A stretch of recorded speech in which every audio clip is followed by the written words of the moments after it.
ఓం శ్రీ గురుభ్యో నమః. శ్రీపాద శ్రీవల్లభాయ నమః. దత్తాత్రేయ పరబ్రహ్మణ్యై నమః. శ్రీకృష్ణ పరబ్రహ్మణ్యై నమః. శ్రీ గణేశాయ నమః. శ్రీ గురుదేవ దత్తాయ నమః. శ్రీ సరస్వత్యై నమః. శ్రీ గురు చరిత్ర సప్తాహ పారాయణము రెండవ రోజు 20వ అధ్యాయము. మృతపుత్ర యగు స్త్రీకి శ్రీ గురువుల ఉపదేశము. శిష్యరత్నమైన నామధారకుడు సిద్ధునికి భక్తితో వందనమునర్చెను. స్వామి సిద్ధ శిరోమణి, శ్రీ గురువు గంధర్వ నగరము చేరియునను అమరపురి అందలి ఔదుంబర వృక్షమందు అదృశ్యుడై యోగినులకు వరము ఇచ్చి ఉండెననివి. తరువాత కథ విస్తారముగా చెప్పకూడదను. ఔదుంబర వృక్షమే కల్పద్రుమము అంటేరి. ఆ తరువాత వరమెవరికి లభించెనో తెలుపుడు అని నా శిష్యుని మాటలు విని సిద్ధముని సంతుష్టుడై కృష్ణాతటమందలి ఔదుంబర వృక్ష మహాత్యమును విస్తారముగా తెలియజేసెను. వినవయ్య, గురులీలలు ఔదుంబర ఛాయల్లో చూపినవి ఎన్నెన్నో కలవు. సర్వకాలములందీశ్వరుల అచ్చటనే ఉండును.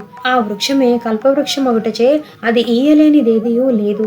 శ్రీగురుని నివాసము అందేయగుటచే దాని ఫలము చెప్పుటకు నాకు శక్తి చాలదు. ఆ ప్రదేశ మహాత్యమును వర్ణించుట ఒక్కనికి నిదర్శనము చెప్పెదను. సావధానుడువై వినుము. శిరోలమను గ్రామమున్నది. అందొక బ్రాహ్మణుడు గంగాధరుడని ఖ్యాతి చెంది వేదశాస్త్ర పరాయణుడై ఉండెను. వాని భార్య శాంతురాలు, ధర్మపరాయణ, సుశీల అనేది పతివ్రత. ఆమెకు సుతులు జన్మించుచు మృతి చెందుచుండిరి. అందుచే ఆమె మిక్కిలి దుఃఖించెను. ఆమెకు 5 సుతులు జన్మించిరి. వారందరూ మృతి చెందిరి. ఆమె దేవతలను ఆరాధించెను. ఆయనను దుఃఖము శాంతింపలేదు. ఆ విప్రగృహిణి కర్మ విపాకమును తెలిసిన ఒక బ్రాహ్మణుని తనకు ఏ పూర్వకర్మ దోషము వలననో పుత్రశోకము కలుగుచున్నదో తెలుపమని ప్రార్థించెను.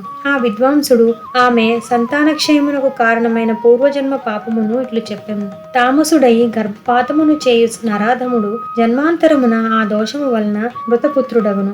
అశ్వము గాని గోవును గాని హత్య చేసినచో వ్యంధ్యత్వము వచ్చును. పరద్రవ్యమును అపహరించిన వాడు కూడా మృతపుత్రుడగును. నీ దోషమును చెప్పెదను వినుము. ఒక సౌనక గోత్రీయుడైన బ్రాహ్మణుని ధనమును నీవు జన్మాంతరమందు అపహరించి ఉన్నావు. నీవు వాని సొమ్ము వానికి ఇయ్యలేదు. ఆ ద్విజుడు ద్రవ్యలోభముతో ఆత్మహత్య మహాదోషమైనను చేసుకుని పిశాచమయ్యను. ఆ పిశాచమే నీ గర్భమును పతనము చేయుచున్నది, రుణములను చంపుచున్నది. ఇటువంటిది నీ పూర్వజన్మ కర్మ. దీనిని అనుభవించట తప్ప మరి ఒక దారి లేదు అని తెలియజేసిన కర్మఫలజ్ఞుడైన విద్వాంసుని మాటలు విని ఆ ద్విజాంగున కిన్నురాలయ్యను. పశ్చాత్తాప సంతప్తురాలయ్యి ఆ విప్రుని పాదములపై పడెను. పిమ్మట చేతులు జోడించి సకరుణముగా ఆమె ద్విజునిట్లు ప్రార్థించెను. స్వామి, నేను పాపాత్మురాలను, నా పాపశాంతి చేయు ఔషధము నిమ్ము అని విప్రసతి ప్రార్థింపగా ఆ బ్రహ్మవేత్త, నీవు బ్రహ్మహత్యా పాపము చేసేదివి. బ్రాహ్మణ ద్వయం అపహరించి వాడు పిశాచమగుటకు నీవు కారణమైతివి. వానికి ఊర్ధ్వలోకమునకు పోవు క్రియలు జరగలేదు. పూర్వజన్మలో వాని ధనము నీవే అనుభవించి ఉంటివి. కావున వానికి షోడశమును చేసి వాని గోత్రమందు జన్మించిన బ్రాహ్మణునకు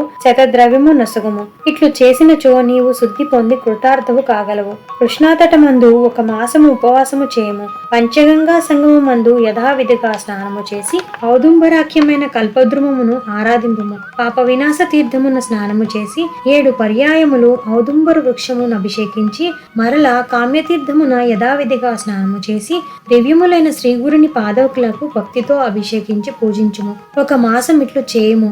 ఆ ప్రదేశము శ్రీ నృసింహ సరస్వతుల స్థానమగుటచే పవిత్రమైనది. అందువలన నీ దోషములు నశించి పూర్ణాయుర్ధాయురవు కాల పుత్రుడు జన్మించును. 1 నెల ఇట్లు చేసి 100 రూప్యములను దానమిమ్ము. అది కూడా ప్రయత్నించి సౌనక గోత్రుడైన బ్రాహ్మణునికి ఇయ్యవలెను. ప్రేతనామముతో ఉత్తర క్రియలు చేయింపుము. శ్రీగురుడు నిన్ను రక్షించును. శ్రీగురుని స్మరించి వారి పాదుకలను పూజింపుము. విప్రుడు పిశాచ రూపము తొలగి ఉద్ధరింపబడును.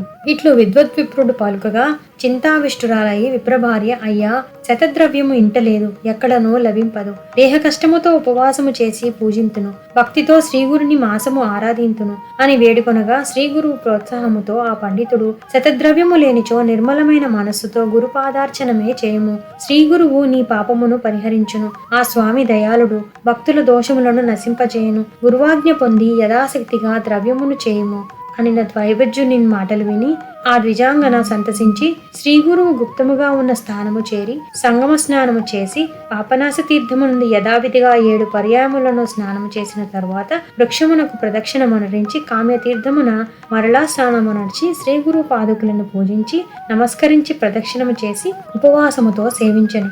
ఇట్లు 3 దినములు చేసిన తరువాత ఆమె స్వప్నములో పిశాచము వచ్చి ఆమెను భయపెట్టుచు తన ద్రవ్యమును ఇమ్మని అడిగాను. ఇప్పుడైనను నా ద్రవ్యమైనచో నిన్ను చంపి ఇంక ముందు నీ వంశమును వర్ధిల్లనీయును. నీ ప్రయాసలన్నీ వ్యర్థములు, నీ పుత్రులు నీ వంశమును నిలువనని కోపముతో ఆమెను కొట్టవచ్చెను. విప్రవనిత భీతురాలయి ఔదుంబరు వృక్షము కడకు పోయి శ్రీ గురునాథుని చూసి వాని వెనుకకు చేరి ఉండెను. అంతట స్వామి ఆమెకు అభయమొసిగి పిశాచిని వారించి, ఓయి ఏల ఈమెను క్రుద్ధుడివై హింసించుచున్నావని ప్రశ్నించెను. ఆ విప్రపిశాచము, పూర్వజన్మయందు ఈమె నా ద్రవ్యమును అపహరించెను, అందువలనే నేను ప్రాణములను విడిచిపెట్టి తిని. స్వామి, నా శత్రువు మీద పక్షపాతము నీకు తగదు అనగా శ్రీ గురువు కోపముతో, నీవు నా భక్తులను పీడించుచో నిన్ను శాసింతును, నీకు సద్గతియు పిశాచ రూప పరిహారమును కలుగును, ఇంకొక విధముగా నీకు హితము జరుగదు. ఈ విప్రవనిత ఎంత ఇయ్యగలనని మాట ఇచ్చునో ఆ ద్రవ్యమునకే నీవు అంగీకరింపవలేను. నీకిది ఇష్టము కానుచో నిన్ను దండింపవలసియుండును అనిన గురువచనములు విని పిశాచము గట్టిగా నిట్లనెను. స్వామి, మీ పాదములను దర్శించి ఉంటిని, నన్ను ఉద్ధరింపుము, నన్ను క్షమించి నా ఉద్ధరణ ఎట్లగునో అట్లే కావింపుము, మీ ఆజ్ఞను అంగీకరించెదను అని పిశాచము చెప్పగా శ్రీ గురువు, ఓయి ఈమె నీకు శ్రాద్ధముతో దశాహము చేయించును, ఆ తరువాత నీకు సద్గతి లభించును అని తెలిపి విప్రవనితను చూసి, నీవు అనుకూలమైన ద్రవ్యముతో ప్రేతనామమునకు శ్రాద్ధక్రియలు చేయింపుము, నీ బ్రహ్మహత్యా దోషము త్వరలో నశించును. పూర్ణాయుషుగల పుత్రులు పుత్రికయు నీకు జన్మింపగలరు. అష్టతీర్థ స్నానమునకు ముందే వీని పేరుతో దశాహసు చేయింపుము. ఔదుంబరు వృక్షాభిషేకము 7 దినములు చేయుము అని స్వప్నమందే ఆనతీయగా ఆమె మనసా శ్రీగురుమూర్తిని ధ్యానించి శ్రీగురు ఆజ్ఞ ఇచ్చిన విధముగా ప్రేతకర్మ చేయించెను. ఆ విప్రవనితకు బ్రహ్మహత్యా దోషము నశించెను. ఆ మరునాటి స్వప్నమున శ్రీగురునాథుడు ఆమెకు 2 నారికేళ ఫలములను ఒసగెను. వ్రతము సమాప్తి చేసిన తరువాత ఈ 2 ఫలములు నీవు పారాయణ చేయుము. ఈ ఫలభక్షణము వలన నీ సంతానము వృద్ధి చెందును. ఆమె మేల్కొని పతి అంగీకారమును పొందెను. ఆ దంపతులు గురువు తెలిపినట్లు ఆచరించిరి. శ్రీ గురు ప్రసాదమున ఆమె త్వరలో స్వపాప శాంతిని పొందెను. శ్రీ గురు కృపచే ఆమె గర్భము దాల్చెను. 2 పుత్రులు జన్మించిరి. ఆ విప్రవనిత సంతుష్టి చెందెను. నామధారక జ్యేష్ఠపుత్రునకు ఉపనయనము, 2వ వానికి చౌలమును ఆ తల్లిదండ్రులు ఆనందముతో చేయ సమకట్టిరి. ప్రేమతో వ్రత సంస్కారమును ప్రారంభించిరి. సంభారములనియు సేకరించిరి. అంతకు ముందరి దినమే ఆకస్మికముగా ఆ కుమారుడు వ్యాధిగ్రస్తుడయ్యెను. మహా తీవ్రములైన వ్యాధులు 8 కుమారుని పీడించెను. ఆ రోగములలో ఒకటి ధనుర్వాతము. ఆ వ్యాధి ప్రాణహరము. ఆ బాలుని అవయములు వంకరపోయెను. 3 దినములు ఆ అర్భకుడు అతి కష్టమైన పీడను అనుభవించెను. ఆ 3వ నాటి రాత్రి జ్యేష్ఠపుత్రుడు పంచత్వము నొందెను. ఆ తల్లి మహా దుఃఖముతో విలపించెను. బహువిధములుగా విలపించి ఆ మాత భూమిపై తన తలను బాదుకొనెను. ఆమె శరీరము భూమిపై పడి పొర్లుచుండగా మాటి మాటికి నీ పుత్రుని సుగుణములను స్మరించుకొనుచు కన్నీరు నించుచు మృతప్రాయురాలయ్యెను. మృతపుత్రుని శరీరముపై పడి ఆ శవమును కౌగిలించుకుని ఏడ్చుచు ఆ జనని, నాయన సుతశ్రేష్ఠ, నా ప్రాణరక్షకుడువు నీవే, నన్ను విడిచి నీవెక్కడకు పోవచున్నావు? నీ మనస్సు ఇంత కఠినమెట్లైనది? ఆటలాడుటకు ఎక్కడికి పోయితివి? వెంటనే పరిగెత్తుకొని రమ్ము. నీ గుణములను నేనెట్లు మరువగలను? నీ ముద్దు మాటలు నేనెట్లు మరువగలను? స్వప్నములో లభించినది నిధివలే నీవు నాకు భ్రాంతి కలిగించితివి. పుట్టిన 5 పుత్రులలో నీవు మాత్రమే నా నిధివి. దోహదములు కలిగియున్నను ఎప్పుడునూ నా మనసు దోషగ్రస్తము కాలేదు. సుతుడు జన్మింపగలడను ఆనందమే అధికమయ్యను. సత్పుత్రుడు నీకు జన్మించునని శ్రీ గురువు వరమొసగెను. వరము వలన నిలిచిన గర్భమని సంతసించి ఉంటిని. పుట్టినది మొదలు ప్రాణముల కంటే మిన్నగా నిన్ను రక్షించుకొంటిని. నన్ను వార్ధకమున కాపాడదవని ఉంటిని. మమ్ము విడిచిపోవుట తగదు. నాకిదివరలో చాలా దుఃఖము కలిగెను. నిన్ను చూడగానే నా ఆ దుఃఖములంతయు మర్చిపోయి తిని అనుచు నానా విధములుగా ఆ విప్రవనిత విలపించెను. జనులందరూ ఆమె శోకమును నివారించుచు, బ్రహ్మ లలాటమును వ్రాసిన వ్రాత అచంచలము కదా, శ్రీహరి అవతారములే స్థిరములు కావు, మీరు మానవులే, మానవులకు శాశ్వతమెక్కడా అని ఊరడించిరి. వారి మాటలకు ఆమె మిక్కిలి దుఃఖించి భూమండలమున మహాఖ్యాతి పొందిన శ్రీ నృసింహ సరస్వతి ఔదుంబరు వృక్షమూలమున నివసించును. ఆ శ్రీ గురువు నన్ను ఓదార్చి ఫలద్వయం ఇచ్చిరి. ఆ విధముగా ఆ మునిదత్తుడు, ఈ నా సుతుడు, ఆ స్వామి వచనము మిథ్య ఎట్లాగును? ఈ సుతుడితో కూడా నా ప్రాణములు విడిచెదను. వారి వచనము మిథ్య అయినచో నా హత్య తథ్యము కాగలదు అని శ్రీ గురువును స్మరించి, స్వామి నన్నేల పీడించెదవు? నీవు సత్యవచనుడువు కదా అని నీ వాక్యములను నమ్మితిని. ఇప్పుడు విశ్వాసఘాతకుడు వైతివేలా? త్రిమూర్తుల అవతారముగా ప్రసిద్ధుడైన శ్రీ నృసింహ సరస్వతివి నీవే. విభీషణుడు, ధ్రువుడు మొదలైన వారు ప్రమాణముగా నీ వాక్యమునట్లు గ్రహించరి. నిన్నుద్దేశించి నా ప్రాణములను త్యజించుదును. ప్రజలు సేవకులై వచ్చి నీకు ప్రదక్షిణములు చేయుదురు. ఔదుంబర వృక్షమును అర్చించెదరు. నీవు పరిచర్య చేసెదను. ఫలాలాభమునకై మేము చేసిన నీ సేవ ఇంక చాలును. నీ ముందు నా ప్రాణములు విడిచెదను. సృష్టిలో నీ కీర్తి అంతటను వ్యాపించినది. నీ పాదములపై పడి బ్రహ్మస్వం అపహరించిన దోషము బాధింపగా శరణు వేడితిని. అంగీకరించి విడిచిపెట్టితివి. ఇది నీకు ధర్మమేనా? వీడిపోవుటకై దేవదర్శనమునకు వెళ్లిన వాని మీద దేవాలయము పడినట్లే నాకును యమాలయమే గతి అయ్యెను. ఇంకా ఏమి చెప్పను? నా పుత్రుని ప్రాణములు నేల రక్షింపవో చెప్పుము.